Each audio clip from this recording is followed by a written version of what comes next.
Hey pal, welcome to another episode of the Star Wars Minute.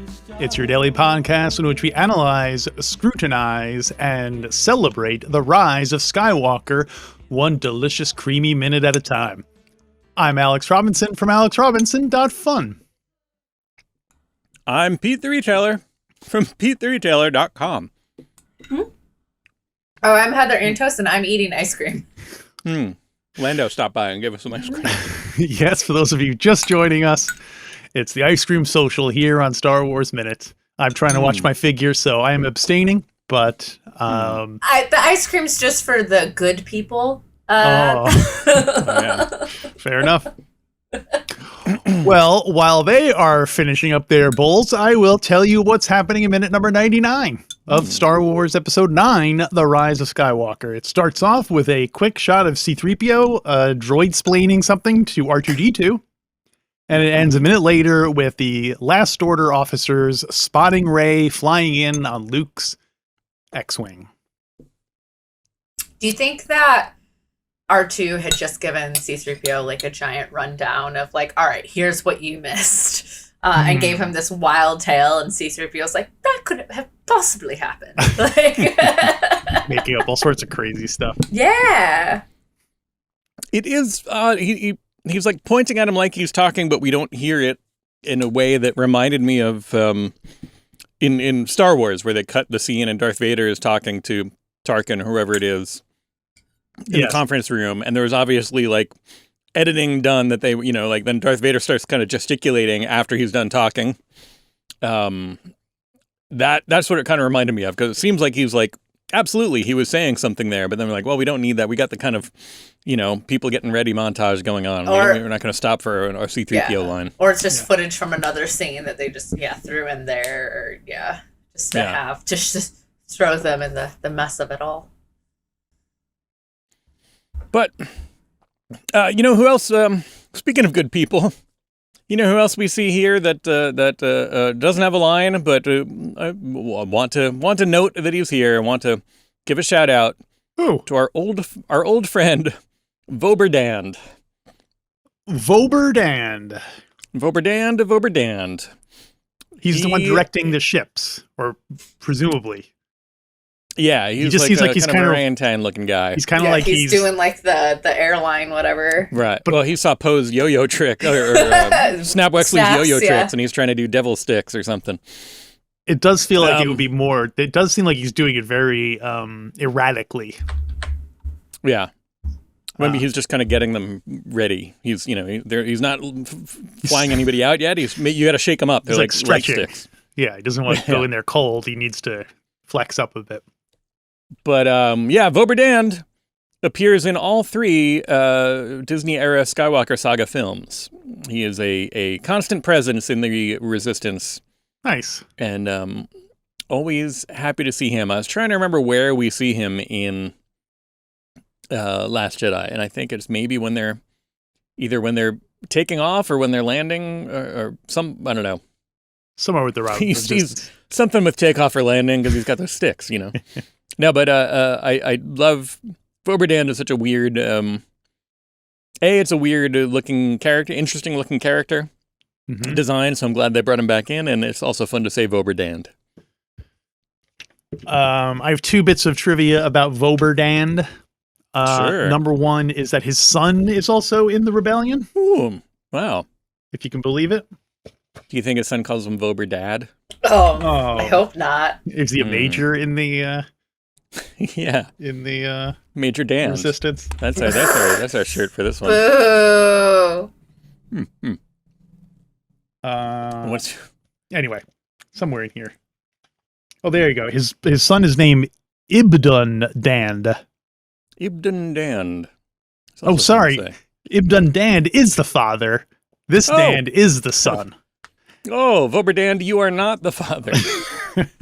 And also, your father who's the father. Voberdand is played by actor Derek Arnold, who has done a bunch of stuff for the Star Wars movies. He was one of the puppeteers of our old friend Borg Gullet. So there you go, Borg Gullet. He lives on, at least in his puppeteers. Yeah. That's I don't know. I would be surprisingly impressed if I ran into somebody and they're like, "Oh, what do you do?" I was like, "Oh, I was Borgullet and Voberdand." I'd be like, "Ooh," like, that's it's a niche kind of bit of impressive impressive credits, but I would be impressed. It would work on me. So In this scenario, are you just meeting him and you're like, "So, what do you do?" And he's like, "Oh, I was Borgullet and he doesn't say I'm an actor. Doesn't No, say no, I'm he a just puppeteer or whatever. He's just like, oh, I was Borgullet and Voberdand. And then you're like, "Oh, he just happened to bump into the one person at the party who would know both of those characters." So, unless it was like a celebration or something, then he wouldn't need to explain. Yeah, you don't need that context. Yeah. We get Lando back on the Falcon. Nice to see those two reunited. Do you think he's like, "Hello, what's the L7, L3, L337? Yeah. So is he all like, chatting up the computer of the Falcon? Right. Very strange dialect. And she doesn't remember him because it's been like, dude, that was like 30 years ago. Yeah. Plus, Who are you again? She's a bit bitter that he imprisoned her in this mobile prison. I will see. Rose gets to do a big lever. We see. Yeah. And I think out of all the out of context busy work shots, that one I think would be the most fun to do. I would love to be in charge of operating a big lever like that. Do we know what that's attached to? Do we have any idea? I'm gonna guess the electric chair that they. Ooh. It's attached to Borgullet. It activates. Right. You generally only see big levers in bad situations. They're either bringing a monster to life on the table of the scientist, or they're electrocuting somebody, or what. Like, you very rarely see those big levers in a positive scenario. I would like going back to Airplane. It would be funny if she flipped the switch and all the lights went out on the like it just cut to darkness. She was like, "Oopsie," and like put the switch back up. That would have been good. And everybody was like, "That's why you can't come on our adventure. You're always doing stuff like that." And she's like, "No, I'm going to read a book." Yes. We also see a guy. I know it's easy to get distracted by Voberdand. But when we pan by him, we also see this weird guy. I can't tell if he's a weird guy. It might be a normal guy, but he's looking through. It almost looks like he's using a tripod wrong. He's looking into a kind of a scope, and then from that scope, there's two like insectoid kind of branches coming up and to the side. Like if I picked up a tripod and I was looking into the part where the camera goes, and there were two legs coming up and out of where my face is, that's what this looks kind of like. So it's like he's looking down onto a tripod, but he's holding it up. It's like he looked. He's inspecting. Maybe it doesn't work. Maybe he's like inspecting. Or maybe it's is this thing on? Like he's seeing exploded. Yeah. Or he's afraid and he's hiding. He's like, if I do this, nobody will notice me. They'll think I'm just something on a tripod. Everyone on the ground crew is just doing like flipping random switches and something, hoping no one notices they don't know what they're doing. Or we see an alien. An alien tosses his helmet to Snap Wexley. That alien. Is that an alien? Oh, yeah. It is an alien. It's Yipsit. Oh. Yipsit, the Shakiran mechanic. Hmm. So those of you keeping score at home, that's the name of that guy. He looks pretty cool. He has like big kind of like fly eyes, if I recall correctly. Oh, fly eyes. Right. Did we just see maybe a shot of them while we were looking around the crowd too? That I think was Exegol. Exegol! Yeah, that's what that's Exegol, who we saw in the top in the crowd before. Okay, but but the alien is. I'm having trouble picturing this alien. It's okay, but it is interesting that Snap went. That's him right there with the glasses. Oh, okay, yeah. Not the top one, the one in the middle there. Mm-hmm. He's like a ostrich wearing glasses. An ostrich head wearing glasses. You really, if you're listening to this, you really probably should just be watching it on YouTube. I'm loving these descriptors so much. Yipsit. It is funny that, why does Snap need it? Does he need a new helmet? Are they breaking out a new one for him? Or is that he just packed his old one in a box, because he didn't need it? Or did they just take it out and get it cleaned, and that's what it comes back in? Why is his helmet in a box? Why not? I don't know. Maybe that's where he keeps it. The helmet in a box, right? Maybe that's where he keeps it. Maybe that says he lost his helmet case. Maybe. I feel like every time we saw him in the movie, he had his helmet on, like he was carrying it around under his arm, as all Rebel pilots do when they're not. They don't just carry their helmet around with them. Maybe he just moved. Yeah, we don't know. Maybe he actually had someone else's helmet, and then someone else was like, "Hey, dude, you have my helmet. Here's yours." And he's like, "Oh, thanks." That's what I call him. After TSA, you just picked up someone else's helmet. Right. Yeah. If somebody comes up to you and asks you to take a helmet for them, don't do it. Do you tell them no? No, that's not allowed. If you see something. Well, now I like the idea that if he's walking around with it all the time, he keeps dropping it, misplacing it, losing it. And so they have to kind of keep an extra supply of Snap needs a new helmet again. Because he keeps dropping them and they break. Yeah, well, he loses them. He's holding them under his arm, and then he puts them down somewhere, and then he's like, "Anybody seen my helmet?" And they're like, "Oh, hang on." It's not if it breaks, it's funnier because it's a helmet, so it shouldn't. Right? Yeah. It should shatter. Well, along those lines, spoiler alert. Skipping ahead a little bit. Isn't this Mr. Wexley's last run here? Don't we see him? Do we see him perish horribly in an explosion later on? I feel like we see him die later on. I think we see him, yeah. Because then there's a whole thing here with that's his lucky helmet is missing, and then he gets a replacement one, and that's why he was like, oh, this isn't the same as my lucky helmet, and it's gone, and that's why he dies. He keeps asking him if he can go back to get his lucky helmet. They're like, no, it's too late. Yeah. I was looking up to see what other things Greg Grunberg has been in lately. Mm-hmm. Anything that J.J. Abrams has done. Is he only in J.J. Abrams projects, or does he do other things? Well, J.J. wasn't in Heroes. I mean, Heroes is where I first really saw Greg Grunberg. That wasn't a J.J. joint. But that also was 15 years ago, so I don't know if that counts as recent. Right.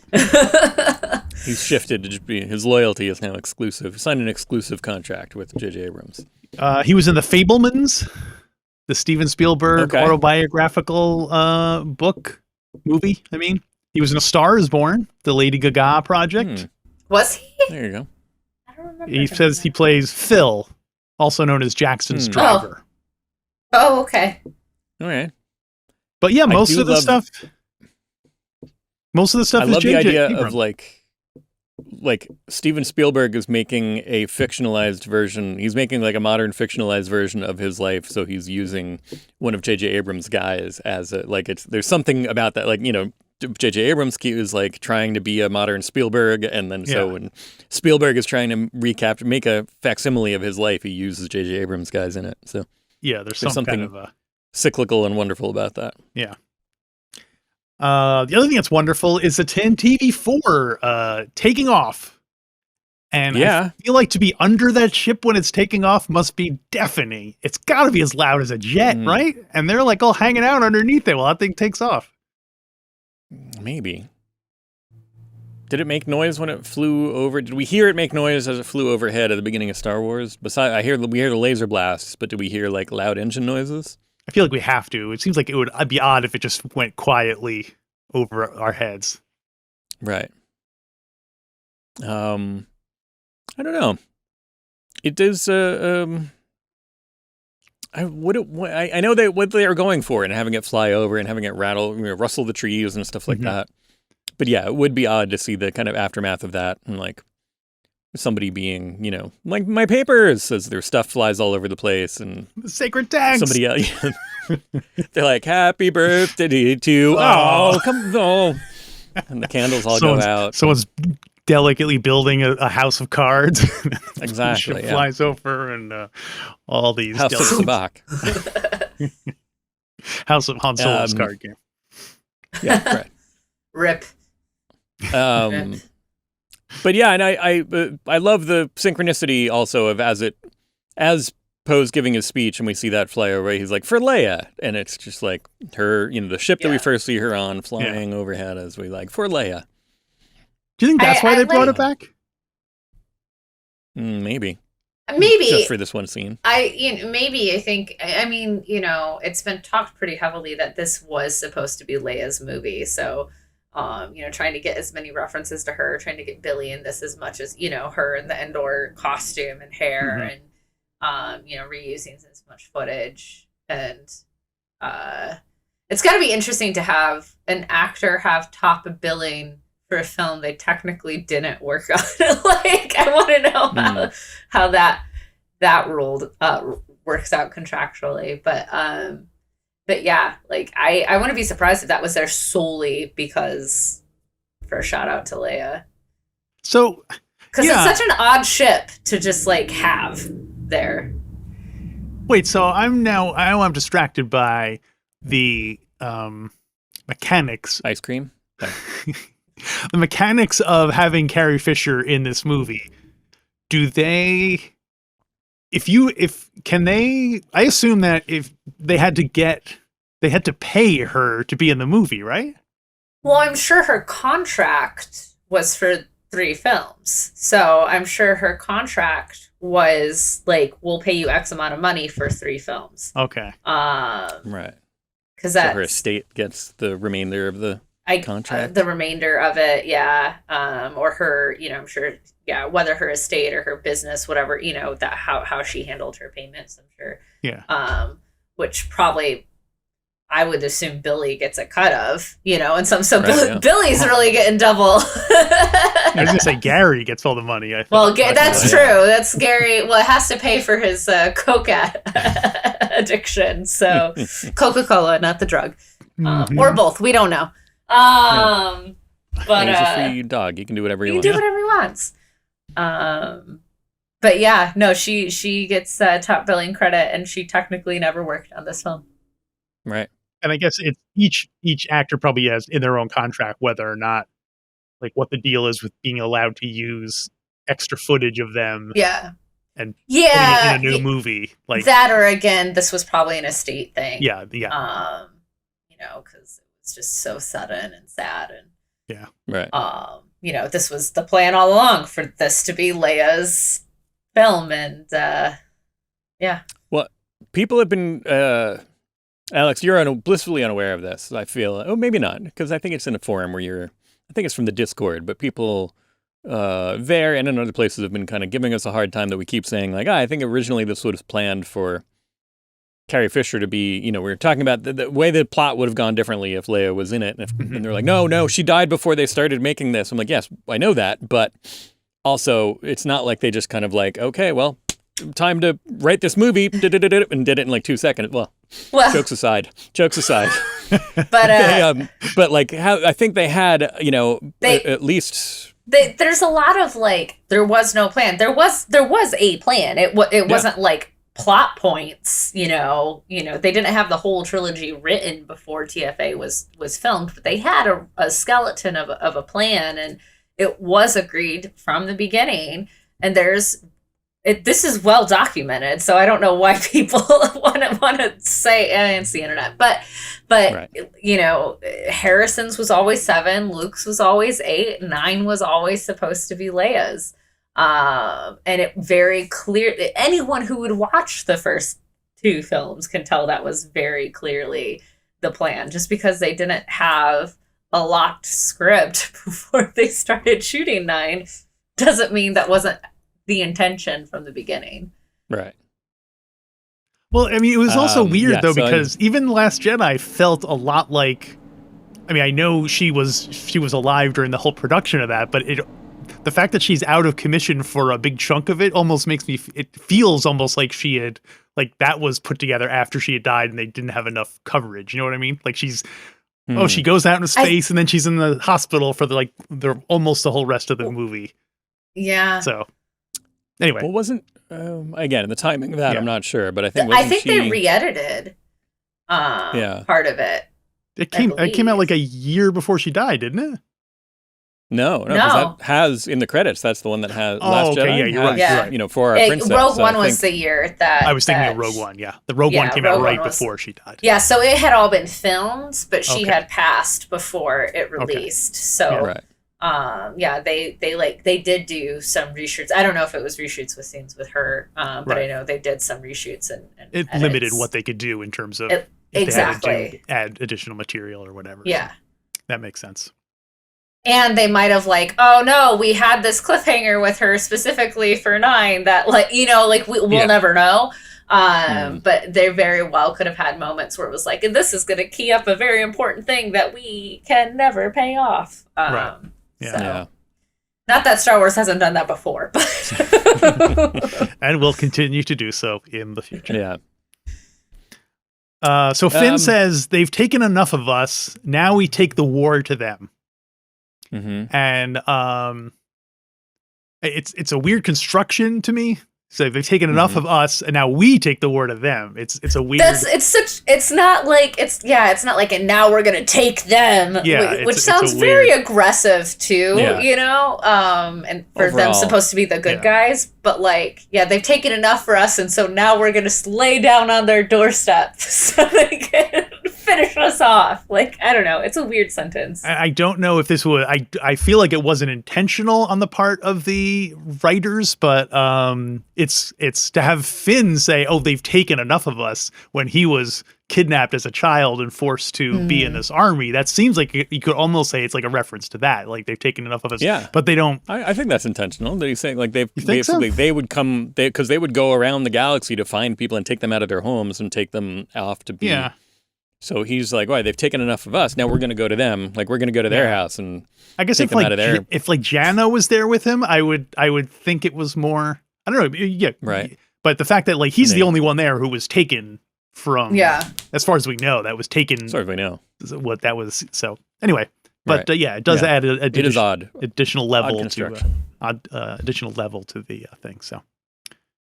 But we do get to see lots of our favorite ships taking off here. Mm-hmm. It kind of ends with a bunch of hey, look at that, cool, rebel ships. We like all those. Yeah, I do like the red honeycomb stuff that they have to fly through. It looks like a Fantastic Voyage kind of feel to it. Totally. It's a cool environment. But watching it, Rey just going through and her little X-wing, sure, this makes sense. This makes fine. This whole horde and fleet of ships now going through what is supposed to be an extremely dangerous, they need the specific path, in order to get through. Rather than go one by one, let's just kind of go in a clump together through this thing. Yeah. That's fine.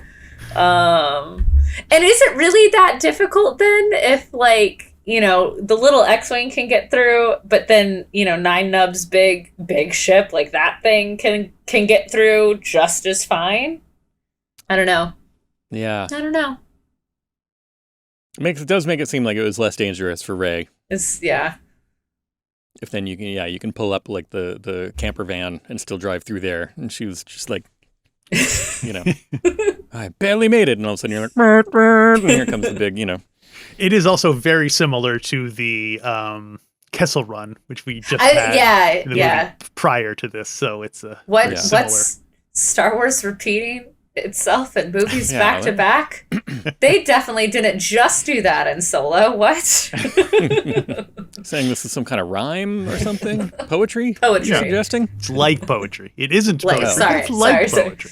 It is like poetry. It's a simile, if you will. Yes, and it ends with Rey arriving at long last at the planet Exegol. In fact, they say she's arriving. Yeah. Yeah. She's here.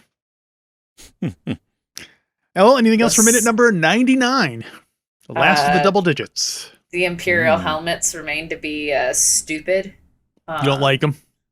They look like weird, I don't know, rain shields up there, to deflect rain. Well, there is a lot of lightning. That's it's a stormy true. planet, so maybe a lot of force lightning too. There, I hear. Can't hurt. Is there force rain? If you force lightning a cloud, can you make it force rain? Is it raining down actual rain or like the Force? Is it like raining midichlorians? Oh, hallelujah. It's raining midichlorians. Well, all right. I guess that will wrap up minute number 99. And I have one important question left. I'm sorry. oh, okay. No, I reopen the Pete. floor. What's up? Pete, what kind of ice cream did you have? I took vanilla and I added some maple syrup and walnuts. To make like a maple walnut. Ooh, okay. You got fancy. Wow. That's my chef. default. Look at this guy. Love this. What about you? I was not that fancy. I just had some. I had fake ice cream. It's oat based ice cream, coffee flavored though, which is the best. That is, my innards will be telling me I should have gotten fake ice cream. Perhaps later on today, we'll see. We'll find out, I guess, in tomorrow's episode. If I'm here, then yes, it was okay. All right, everyone, stay tuned for that. And if you've been watching Ahsoka lately and want to know what we think about it, why not join our Patreon and listen to us yammer on about it every week while the show is running. Every Saturday, you'll get to hear our thoughts, our opinions on Disney Plus's latest entry into the Star Wars saga. Go to StarWarsMinute.com/Patreon, sign up for your 7-day free trial, and then join us here tomorrow for another Star Wars Minute. Star Wars Minute.